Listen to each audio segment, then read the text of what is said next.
So we thought we couldn't have a conference about copywriting without talking about design and how design and copy work together. It's kind of important, right?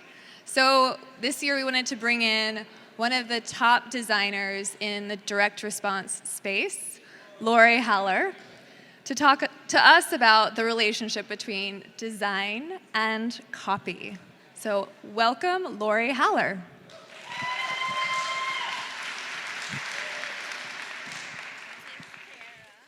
All right, hey there. I wanted to start out with a little gift to you first because I think it's very, very important. And I couldn't do what I do every single day without this knowledge. So I hope you can see what's on the screen now, right? So picture a Sunday afternoon in the summer.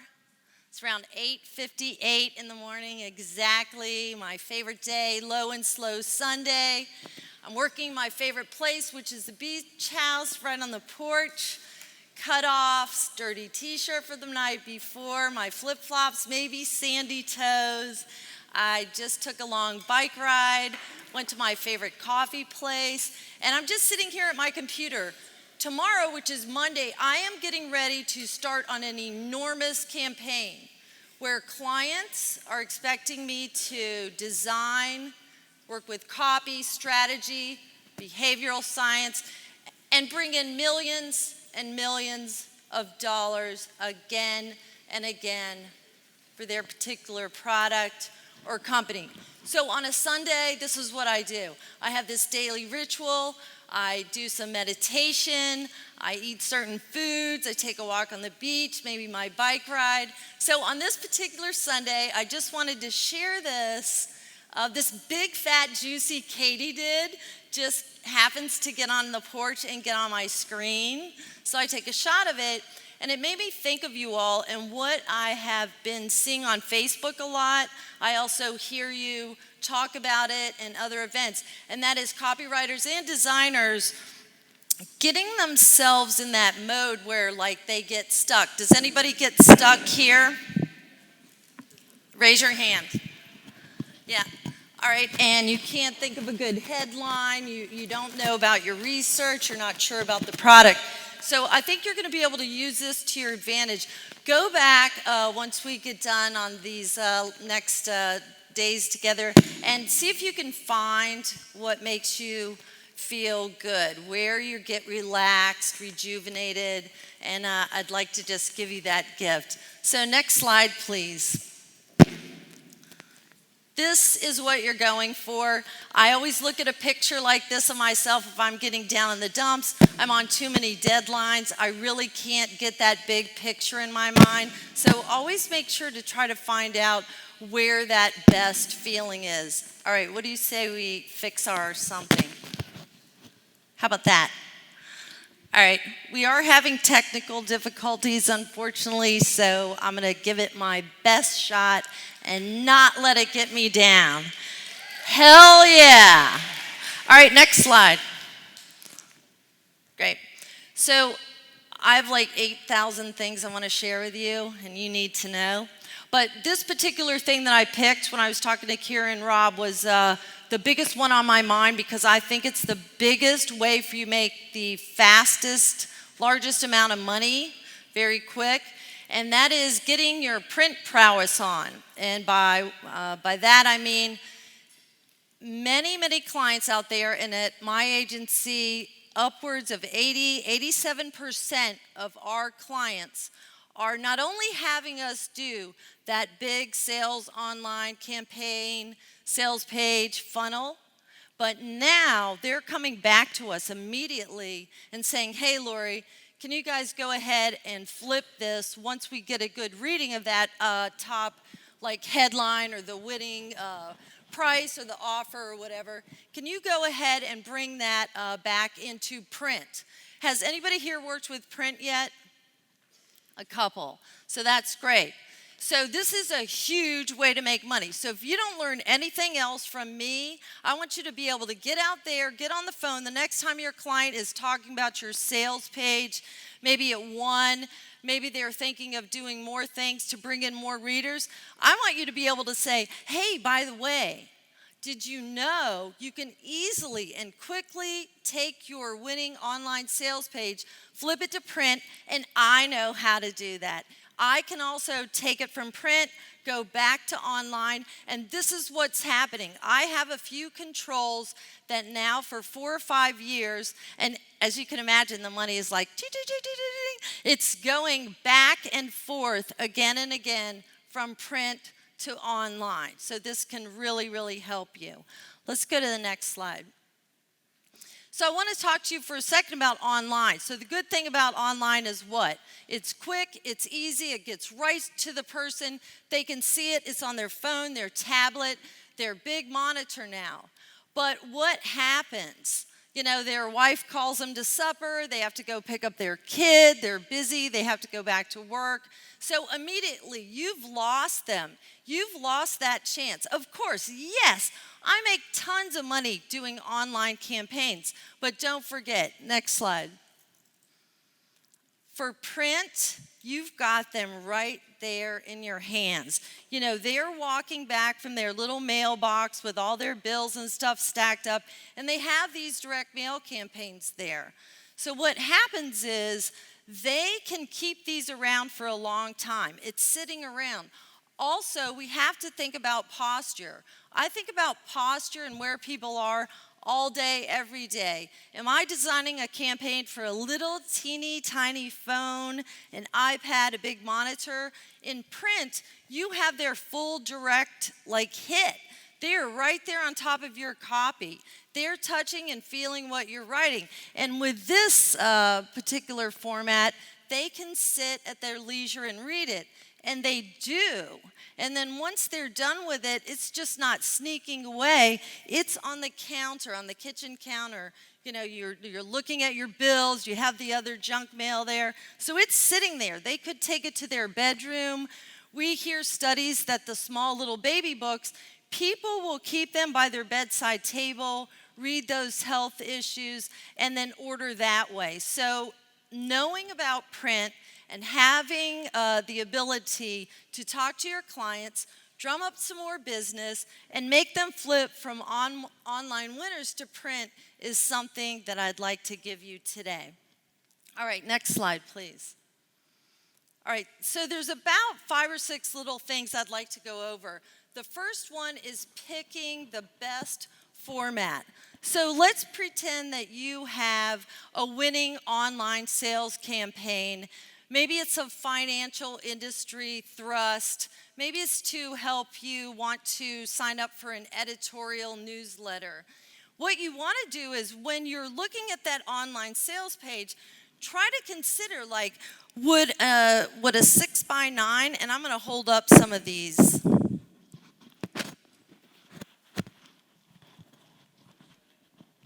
I can try that. I must have either little ears or big ears. I don't know. I bet I can hold them up and talk in a microphone. I'm pretty talented. Okay. Great. So I use this guy? No. Okay, great. So here's another, a number 10 package. This is pretty small, and what does it look like? It kind of looks like the shape of your bill, a bill or something that comes in the mail that you're gonna have to pay. So here's a number 10 package. I wanna make sure to show you each package that you can choose from. So it's 10 inches wide, 4.5 inches high. You're probably familiar with it. Let's go to the next slide so they can see that. Here's another number 10. These are small. I'm sure you've seen these a lot. Here's a beautiful 6x9. It's a little bigger, right? This particular package might not work this size for something financial, something very important. I use this one to speak to millennials with these bright colors in this bigger format so that they could hopefully see it in their mail pile, tear it open, and I actually put some scratch and sniff fun pieces of paper in here to integrate them. So don't forget, you have to pick the best format for who you're talking to. I'm going to show you the number 14. This is a piece I did with Gary Bensavenga, a longtime winner. This is a little bigger, as you can see, than this one. This one isn't going to stand out in the mail as much as the other one. So make sure that you can understand some of these sizes. I'm going to leave them here for the rest of the day if you all want to look at them. But within the number 14, don't forget, we have the chance to put an enormous letter in there. So all I'm trying to familiarize you with right now, in case you don't know, is that there's a variety of choices that we can pick from. So we just merely look at our copy, see what the copy feels like and looks like, how it reads. How does it resonate to the reader? And then when you're choosing something that goes in the mail and goes to their home or their office, pick something that's going to match that. I'm going to show you a big fat one here. We call these a tabloid. Actually, I'm pretty good at holding this and doing this at the same time, right? Here's a huge one. This is on fish oil. This is very colorful. Can you imagine this one showing up in your mail next to all those little teeny number 10 bills that you gotta pay? So I'm hoping this one stands out. That's a big size. The thing about this one though, I doubt I would use this for something really serious. This looks like something fun, health related, colorful. You always want to make sure your copy and the feeling of your copy and your offer and what you're talking about matches the size, so it makes sense. I want to show you one more size here. This guy is just 8.5 by 11, a regular sheet. It's about 16 to 20 pages. I call this an issue log. It looks like an issue, right? This one's very, raise your hand if you think from the stage, this one looks very, very ugly, right? Anybody? This one, for like 6 or 7 years, hands down, I could not beat it. And this one just gives that impression that it's trusted and true and tried financial information. It's not too glossy, it's not too slick. They didn't have to open it up. It's just laying there, right there on the table with their bills, and that hard-hitting headline is right there in front of them. Let's look at the next slide. Great, so I want to show you a couple other little pieces. I have a digest and a Slim Jim. These are winning like hotcakes. I did this a million years ago, probably 20 years ago, and one of my clients recently, about a week ago, asked me to do a little black book of investment, and I'm like thinking to myself, great, that won so long ago, I bet that can work again. So see how this looks like a little book? Their name is on the back, this is on the front, and when you go on the interior pages, then it's so easy for the person to get that feeling, the feeling of the copy. How is the copy reading? We write it like it has a table of contents, pages, it's the size of the book. It's gonna make them feel the feeling behind your copy. So for example, if I would have chosen an enormous format like the tabloid, and the title of your headline is The Little Black Book of Savings, or whatever it is, that's just not going to line up, not as well. So that was the main point there is, number one, make sure that you choose a format, and you can work with your designer or the marketing team, making sure that the format matches your copy and what you're saying. So a little bit different than online. Don't forget, online is just going straight down. You get to invite them in. Are they going to open up an envelope? Is there going to be a letter inside with their name on it? Is there going to be a lift note? And I'm going to kind of show you how to do that. Let's go to our next slide. Great.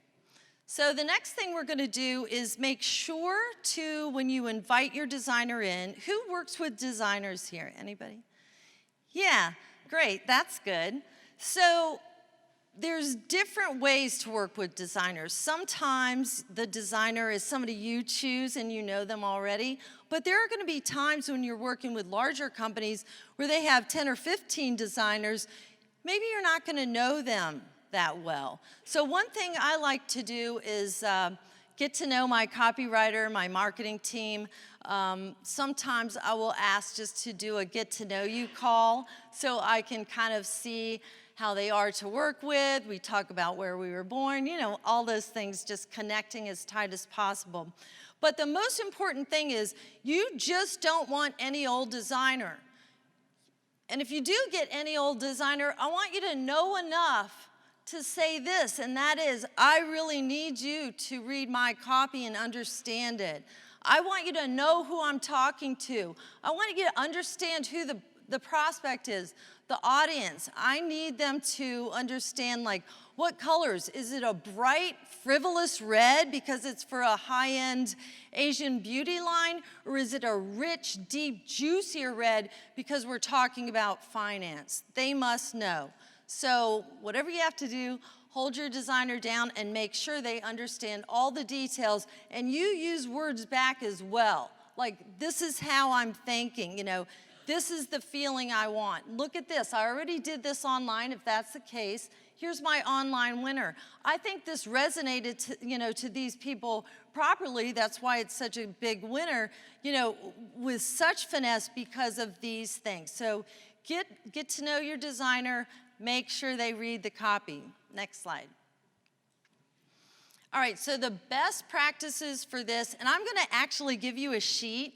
I shared the Laurie Haller 3-step copy review that I've been using for, 25 years now with Kara and Rob, and they're going to share it with you, in the portal so you can download it. You could also give it to your designer and then just have them follow the instructions, but it's fairly easy. First of all, you want them to read the copy, and I always suggest printing it out and just reading it just so they grasp it. And then second of all, I like to make sure they understand who the prospect is. We even talk about that on the phone, the designer and the copywriter, the marketing team, the client. Who is your prospect? Is it a man that's up all night every night because he has prostate problems? Is it a woman with hip pain? Somebody that has a loved one that has memory problems? Is it a couple that wants to invest properly? Who is it? We need them to understand that and read the copy and understand it in that respect as well. And then lastly, the third read, put on your marketing hat and read it with those eyes. How does that offer sound? How does the title of that actual report cover sound? I've had many times where just the writer and I will sit down and talk after I do these 3 reads, and they'll ask me, how do you like those report cover titles or whatever, and we'll talk about that. This felt too long. This doesn't seem like it's resonating with your core readers. So again, I'm trying to show you, I don't know if you've had good or bad experiences working together as a team, but there's definitely ways. There's many people out here that I've had the opportunity to work with, and as close and tight and intimate as you can get, it seems like that's the barometer for increasing sales. All right, next slide. All right, I'm going to take a break from this now, and I think what I'm going to do is I'm going to show you a huge winner online. And then I'm going to show you what we did to take that exact online design and whip it into shape quickly so we could roll it out in the mail. This might be where Rob has to come up. Maybe not. Can you guys see that? Most stocks suck. I was actually thinking about this design when the humor Liana was up, because when we were coming up with this, I wonder if I can hit something to make it go full screen. So you can see the whole thing. Great. Yeah, but picking this for a financial-based company, great. Thank you. My assistant, Rob. This design was supposed to be very, very serious. It's to sell, subscriptions to a newsletter, helping people access more money for their retirement. So am I right? The last thing you would ever think was like a big, fat, juicy, rotten tomato smashed online or on your phone when you're looking at it. So I'm not here to talk about how we came up with this winning design, but I do want you to notice it. So this is the online campaign. So we designed this one for quite some time. That's when they were like, oh my God, it's time to flip this into direct mail. And I will show it to you, but I'm gonna scroll down here. Let me see if I can do that with success. Yes. I'm gonna point out a couple things so you can view it, straight up and down. And then I'm gonna show you, like when you start working with your client to flip yours from online to direct mail, just some of these quick little tips you will never forget, and you will be able to be on point, command your designer, and direct this kind of switch. And again, this is a huge way for you to make a lot of money. You can set up residuals so that you get a percentage of sales. You can cop a deal. I know a lot of the high-end writers out here can probably explain that to you, but I am not lying. This is definitely something for you to get on the bandwagon with. Wink, wink, right? All right, I'm gonna just scroll down. Right here, I will just tell you this hot little tip. This goes for online and also print. Heavy on the top. Pick those fonts that'll drag that person's eye up to the top, and online, we're trying to take them all the way down the page. I'm gonna point out a couple places so that you will catch on. You will see these little subheads in blue, right? These subheads online in blue are gonna go right over to the print material. Most of these photos I've already picked out. The fonts, the looks, the highlights, the proportions, everything is going to flow right over to that print matter. So it's really, the job is practically done. I'll scroll down for a little bit. Notice there's captions under there. I like doing captions online. That's a little tip for you. They really do help with those photos. They pull the reader from the running copy over to the photo. They get a snapshot, and if they are skimmers, which a lot of my clients have actually learned that people are skimmers by the use of Hotjar. I don't know if you use that in other particular software, but this is my new trick to get those huge winners. Put those captions in there, and if they didn't catch on to those 15 paragraphs, boom, there's that visual, there's that caption. Some good solid charts. So I'm gonna just go down through this. A big, fat, juicy slice of pizza. Who doesn't like that? I show the editor. Some more subheads. Look how this is chunked up. I just want you to follow with me. It's chunked into bite-sized pieces. Each little segment has been written online to drag the reader down, down, down. In a minute, I'm gonna show you how I put that onto print. So when people are standing upright or sitting in a chair and they're reading pieces of paper, they can latch on, and we want them to trust us, latch onto the copy, turn every single page, and then get back to that reply form. Like we do the same thing online. It's just up and down. They're starting at the top. Boom, they click yes, they go to the cart page, they give us their money. So my job every day is to try to bring in a ton of cash. All right, some yellow highlights. And I'm gonna see if I can make this go even faster, because I want you to see the print one. Oh, that's good. See all these photos? So I already have mine these are already at my disposal. I've already spent a lot of time together with the writer to come up with online. Are you seeing the time savings here? Now you can do an easy, quick print campaign, which can also bring you in tons of money. You don't have to write very much more copy, just a couple little tweaks here and there, and you have another source of income. It works like a charm. Great. I'm going to go down to the very end so you can see my reports. Okay, so we got some free reports here, and I'm going to show you how I use those online. Over to print. Great. You can see the full shebang here at the bottom. Here's what they get, the 3 things, and they click to the cart. So I want to try to open up here my little sample of this in print. I think it's number 2. Is that him? Single. That's 1B. Okay, great. That should be fine. I'm going to try this one. And luckily, it's hard to get samples. I don't know if you know this. It's very hard as a designer to get samples that have actually mailed, So I got my hands on this, and I'm going to just hold the front and the back and maybe like one interior page up. Something like that. So this is this big winner now printed and mailed. And this guy is one of the campaigns that for almost 5 years now, the copywriter, myself, the client, the company has made money on it just by writing one piece and doing the art that one time and then flipping it over to direct mail.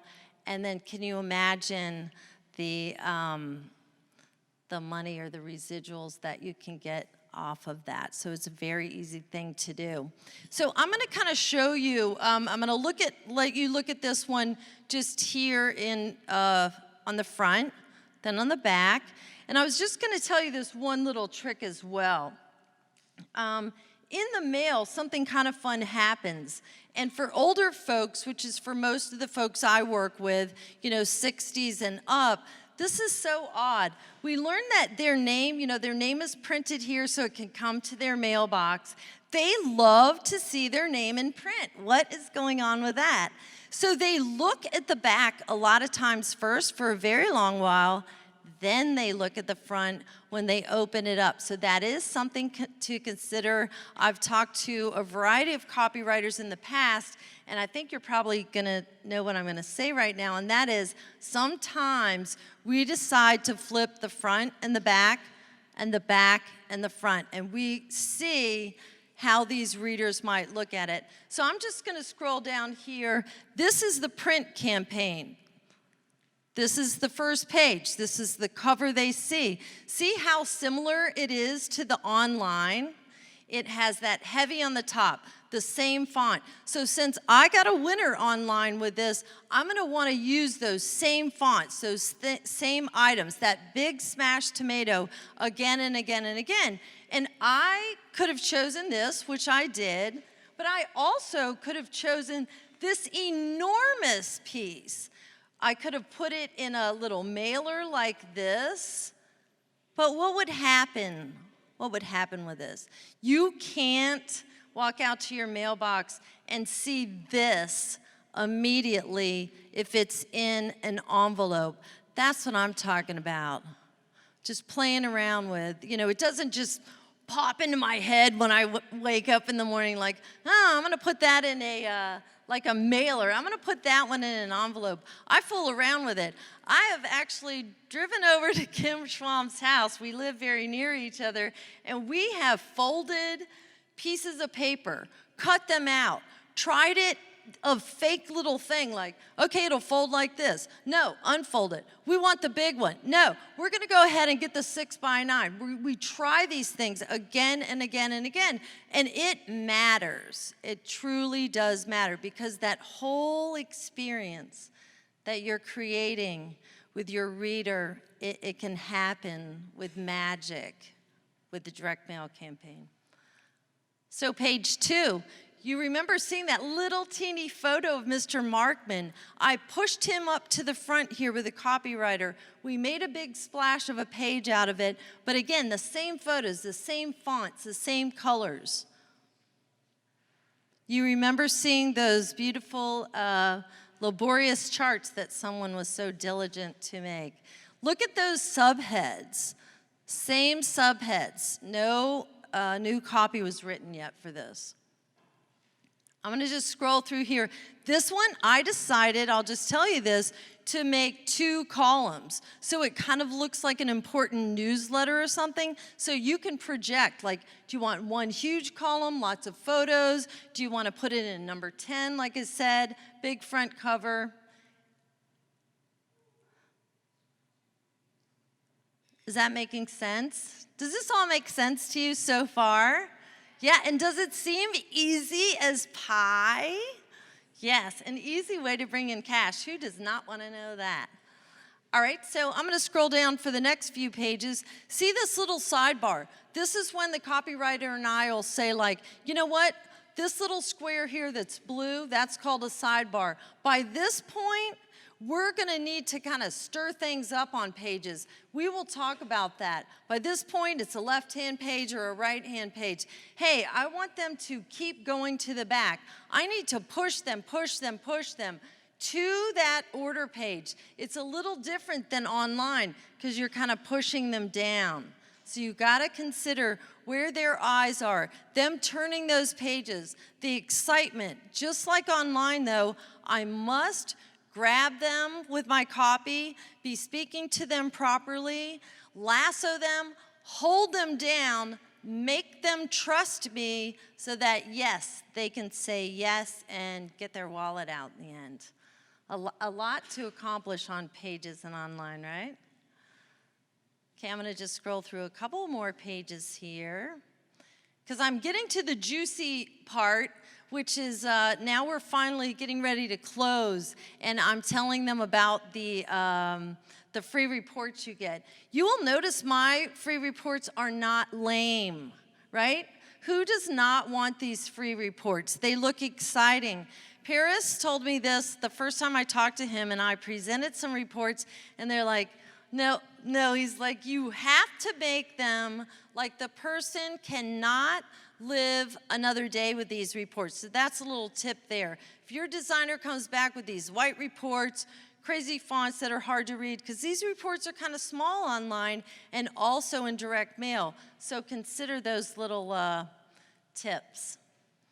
Scrolling down, the crescendo is building. They're turning the pages.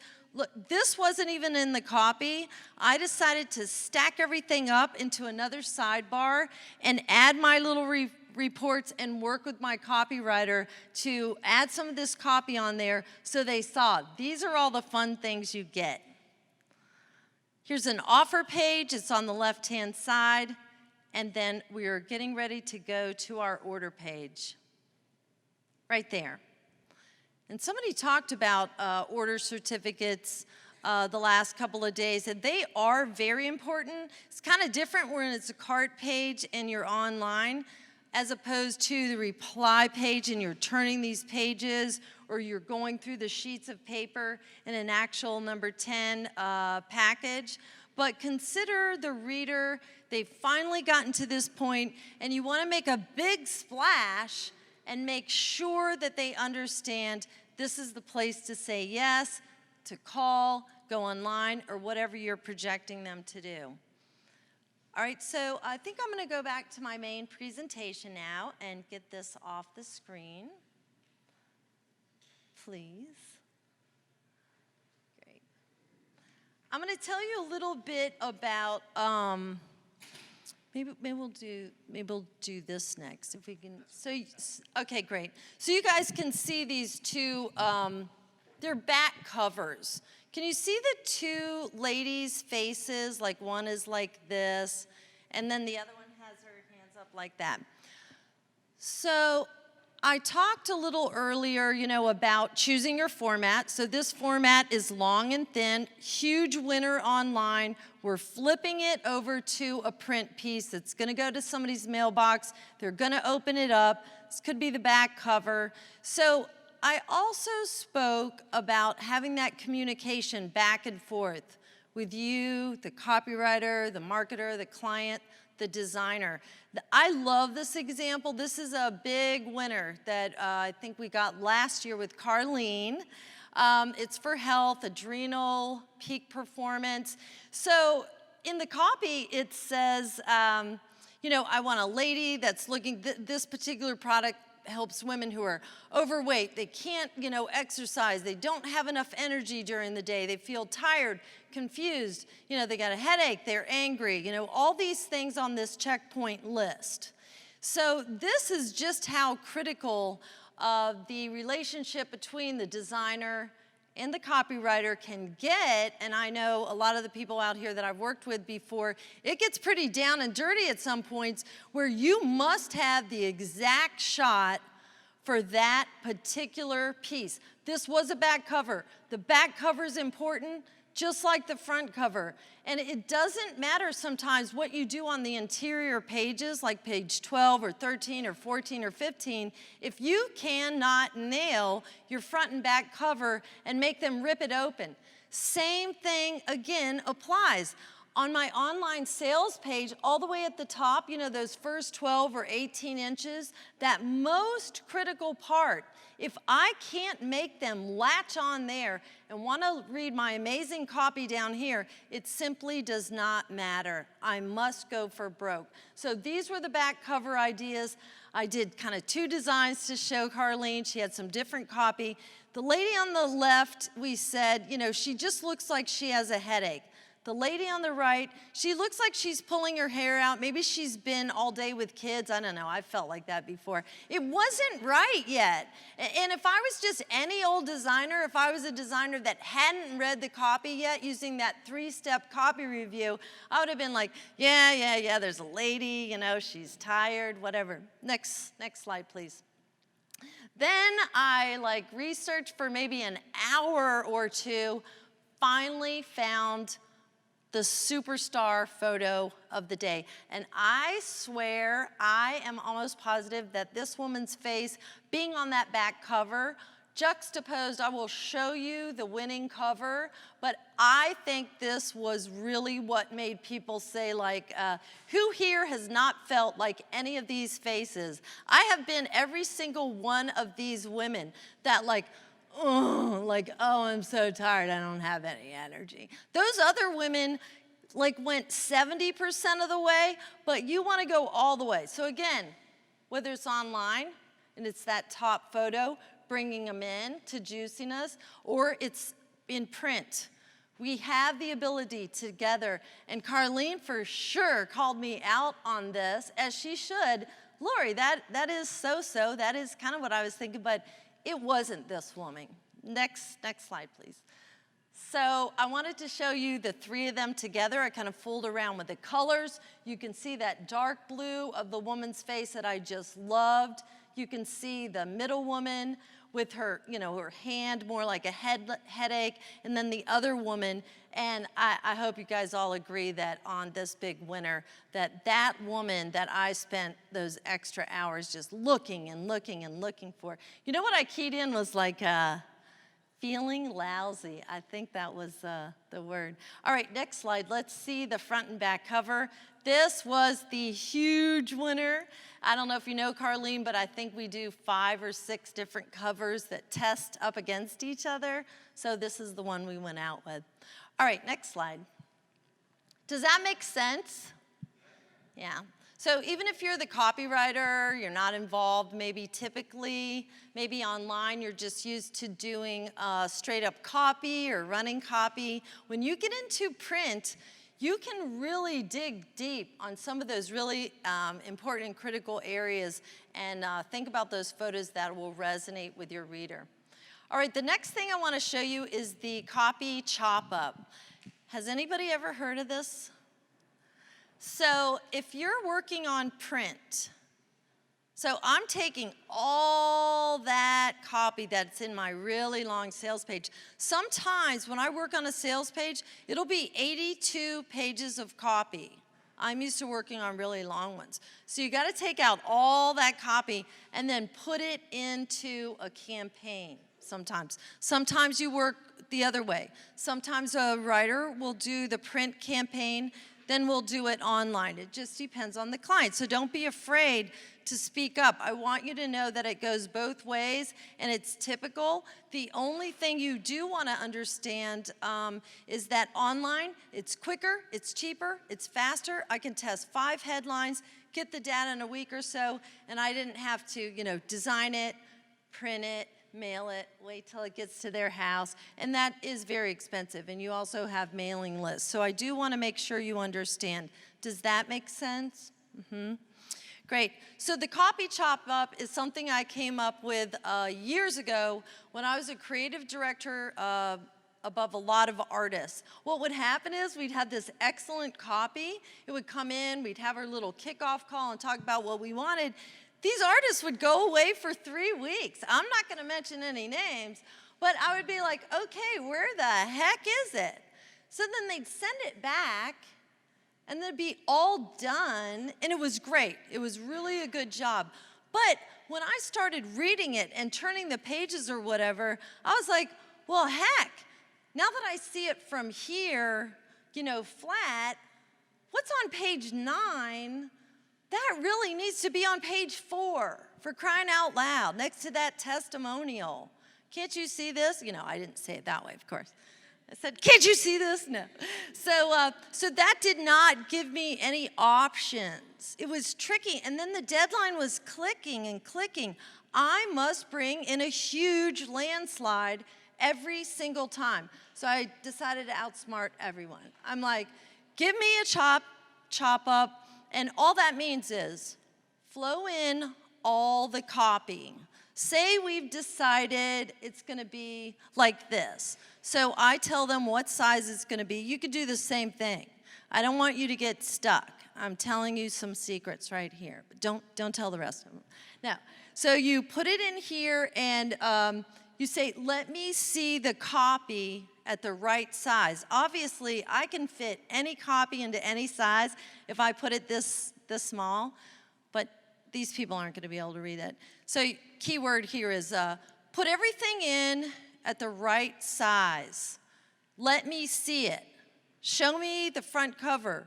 What copy is going to be on the front cover? What's going to be on the back? What does that reply form look like? What do all those other pages look like? And a lot of times, guess what?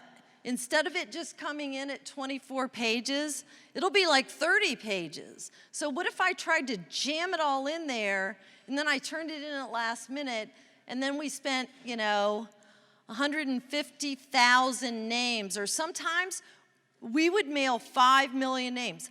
5 million people get this. Those were great chances for me to bring in a ton of money to that company, and boom, we didn't do our best shot.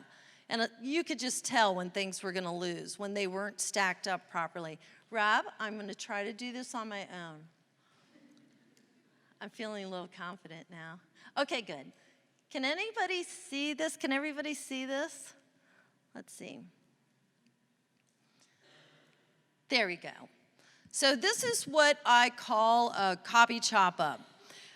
What I do is I put it in the right fonts at the right size on every single page. I'm going to scroll down to a couple pages.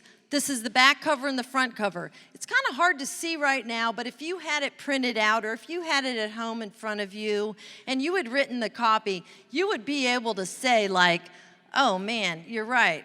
Look, here's another cover. Here's another cover. Here's another cover. Wow, Laurie, some of those covers look, there's not even a photo on them. Huh? There's not even a place for a mailing panel. Boy, there's a lot of copy on there. If I would have just went away and just designed and made something gorgeous, then it wouldn't have resonated properly to the reader, to our prospect, the audience, the man that's sitting there waiting for that winning joint pain or hip pain rub or something. So the copywriter and I will talk about this. I'm going to quickly go through here just so you can see it. Here's some of the pages. I made some little notes on this. I gave this to Rob and Kira as well. It's fine and dandy if you want to share these because they have little notes. Like if this was a page and a piece like this, I can't imagine very much room for photos or cool things or white space or color. So you do have to be mindful. This allows me, boy, this one's a scary spread, isn't it? This helps me see with the copywriter. We'll sit down together and we'll pick and choose. Hey, I will even write little notes. This might be a great place for a sidebar. Look at this. This is pretty empty. Look at how that's flowing in. Look at it. We just saw it online. Now we're seeing it in here. So instead of spinning your wheels and putting too much time into it, these are pretty darn packed. I call this a wall of gray. You know, nobody's going to want to read this. So this is going to take some finagling back and forth together. I'll get to the end here. And that is a reply form. This is all before the design happens. So is that helpful to see how a copy chop up could definitely give you the edge to say, yep, those testimonials should be on pages 3, 7, and 9. I do not like it that you have them all on page 20. That's not going to help the reader up here. You're going to go back and forth. Sometimes I will do it again, 2 or 3 times the copy chop, but then, boy, once we nail it, then I can go right into that smooth sailing design mode. So I'm going to close this one out, and I like to, let's go back to my original presentation, the next page, and that is, what I like to do is first, while you're hot and heavy on the design, go for the back cover and the front cover first. Don't do anything else. You've seen the chop up, you've cut any copy, you've moved things around. Work hard at the back and front cover. Readability is king. Sometimes we will get a winner like this big or this big, and we are trying to get it into a way smaller format like this large. This is just a little tip. This is where the icing is on the cake. If we can make it work in this is so cost effective. So we'll try it at the other sizes, then we'll try to jam it into this, and it's like not as much printing and mailing costs at all. All right, so you're gonna go to the front and the back covers. If you can't make the reader, I think I talked about this before. If I can't make them open this number 10 up with everything that I've chosen on this outer, whether it's the headline, the cover, the color, the fonts, then it's, am I right? It's not gonna matter. So many people, my clients will be like, oh yeah, we finished the inside, what are we gonna put on the outer? I'm like, oh my God, that's the most important part of the piece. Same thing with the magalog or magazine look or the issue log or the Slim Jim or the digest. And on your, I forgot to tell you or remind you, but I gave you all the sizes here. It's in your little book with the agenda. I gave you 2 pages and I outlined, that probably would have been helpful, everything I'm going over. So I give you all those sizes so you don't even have to guess or figure it out. All right, let's go to the next page. All right, so I already talked to you about the back covers, sometimes the front, and the front is the back. So don't forget to remember that. It's a little different online because the top is the beginning and the bottom is the end, even though a lot of people like to sneak and scroll down. This is a copywriting suggestion or point. I will work with copywriters. Let's see if it's on this guy. Yeah, this is a good example. Creating multiple points of entry. Sometimes the copy is amazing. It's amazing online because it's going down like this. But when you're stuck with this page, this size, they can't see the other pages. I want to give you this tip. Look at these bullets and all the other little different types of copy on here. There's not just one reader. Let's pretend like this is for some kind of pain, like joint pain. I might have tennis elbow, the other guy might have a bad back, something in their neck, a knee, or whatever. You can't assume that everybody that's reading it is exactly in the same place. You're going to have a variety of readers. So I always like to work with the copywriter and make sure there's a variety of points of entry. All right, so let's go to the next slide. All right, the very next thing I do, this is one of the biggest mistakes I find. This probably happens in copy, and I'll explain this theory. So after I do the flow in, so I see it, the chop up, then I do the front and back cover. I'm getting the feel. I normally do pages 2 and 3 next, so I can kind of see, okay, I can feel the back and front cover. I'm experiencing what that reader is going to see. Page 2 and 3, that's giving me a feel for the rest of the book. A lot of people will spend 2 or 3 weeks designing and going back and forth on the rest of the book. And what happens, or the rest of the campaign? You get worn out, right? You already wrote the copy, did the sales page, that one. Now you're on this project, you got other projects. Do the reply form next. There's a couple reasons for this. So you don't want to be exhausted, and what? What happens on page 11 at the bottom, 3 inches, isn't going to matter as much as getting them from the front to the back and landing on that really critical order form. The order form is when they read your 800 number or your online URL, and that's when they dial up or email you or whatever you're asking them to do and send in the money. So work on that next. But the other thing is, and this is where I have to sometimes step in with a copywriter and raise my hand and say, now when I read the front and back cover in the first 2 pages, then I go back to the reply. What you wrote on that reply or for the cart page online, this is a huge tip, you will want to make that note.